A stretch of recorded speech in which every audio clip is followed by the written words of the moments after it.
Good afternoon, student. Myself Mukesh Thakur, PGT Physics. Student, today I will teach you the second chapter of 12th Physics and topic name energy stored in a capacitor. Student, in our previous class, I have taught you the grouping of capacitors. So now let's proceed further. Student, while we want to calculate the energy stored in a capacitor, you must know about the given lines. And we know that capacitor is a system of two conductors having charge plus Q and minus Q held at some distance apart. To calculate the energy stored in a capacitor, suppose the conductor 1 and 2 are initially uncharged.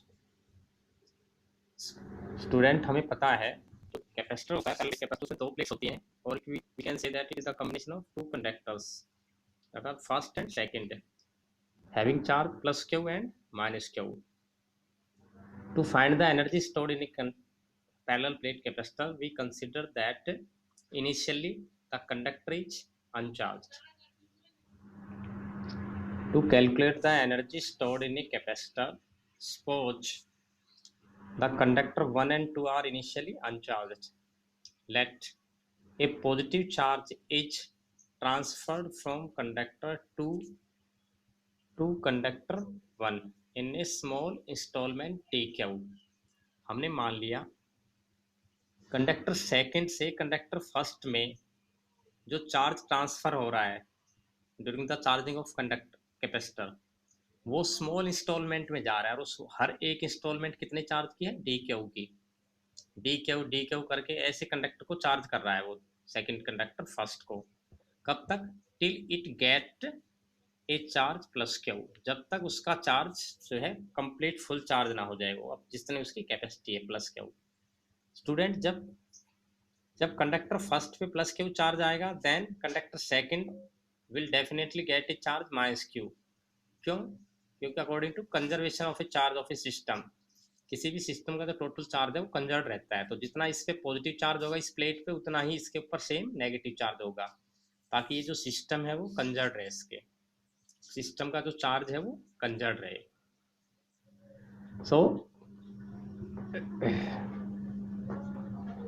when the conductor second would acquire a charge minus q as the total charge of a system is conserved जो मैंने अभी बताया कि second conductor पे जब first पे charge plus Q आएगा तो सेकंड पे चार्ज माइनस क्यू एक्वायर्ड होगा now let at an intermediate stage charge on a conductor first is q अब हम कोई इंटरमीडिएट स्टेज मान लेते हैं इसका किसी इंस्टेंट पर जब ये कंडक्टर चार्ज हो रहा था तो किसी स्टेज पर हमने मान लिया इसके ऊपर चार्ज था प्लस क्यू तो उस स्टेज के ऊपर सेकंड पे चार्ज कितना होगा minus Q now potential difference between first and second is Q by C we equals to Q by C वही फॉर्मूला है C equals to Q by V से क्योंकि कैपेसिटी जो होती है वो चार्ज पर यूनिट पोटेंशियल है तो पोटेंशियल डिफरेंस क्या हो जाएगा C we equals to Q by C charge upon में capacitance then now student for giving any additional charge dq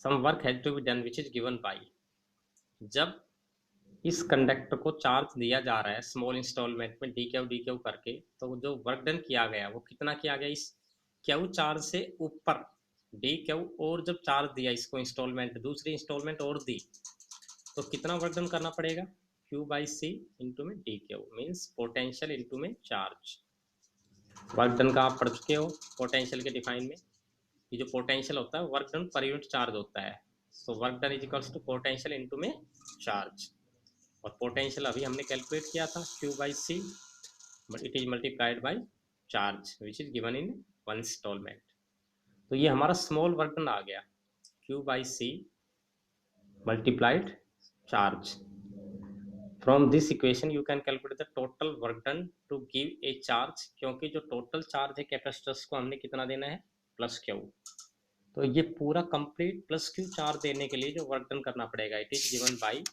integrating the above equation इसे हम इंटीग्रेट करके कैलकुलेट कर सकते हैं। Total work done is equals to integration small work done D Q, Q by C into में D Q is the small work done D W. और इसको हमने लिमिट लिया है Q equals to 0 to Q equals to capital Q plus Q, क्योंकि शुरू में charge 0 था और जब फुल्ली चार्ज हो जाएगा तो कितना हो जाएगा charge, plus Q. So now we proceed, we taking constant term which is capacity. We can take 1 by c outside and we left inside q into dq. Then on integration we got q square by 2, q का integration क्या होगा, q square by 2, और limit है हमारी q equals to 0 to q equals to q. Now you get 1 by c q square by 2 minus 0 after substituting limit. पहले हमने upper limit substitute की, क्या की जगह क्या रखा, कैपिटल क्यू, फिर क्या की जगह क्या रखा, 0। Now we get 1 by 2 c q square, ठीक है। Now this work done stored in the form of potential energy. ये जो वर्क डन है इस कैपेसिटर को फुल चार्ज करने के लिए जो वर्क डन किया गया है ये एनर्जी की फॉर्म में स्टोर्ड होगा, विच is given bye, we can represent it by U, that is energy stored equals to total work done and it is equals to 1 by 2 q square by c. Now you can derive another relation from this equation. If we put q equals to cv, अगर हम इसमें q equals to cv put कर देते हैं capacitance के फॉर्मूले से ही, then you got here cv square by c and 1 by 2 cv square. So energy stored can also be calculated by 1 by 2 cv square. ये इसका दूसरा फॉर्मूला है। एक फॉर्मूला हमारे पास ये है 1 by 2 c q square. You can also get one more formula from this, if you again put c we equals to q. इसी equation में अगर आप सी वी की जगह क्यू पुट करें, then you get 1 by 2 q p. So this is the energy stored in a parallel plate capacitor. Student, here the symbol have their different meanings, like Q is in coulombs, the unit of charge is coulombs, V is in volts, and C is in farad. Unit of capacitance is farad, and we got the energy stored U is in joule. So student, we get the energy stored in a parallel plate capacitor by these three formula: 1 by 2 q square by c, 1 by 2 cv square, 1 by 2 qv. Thank you.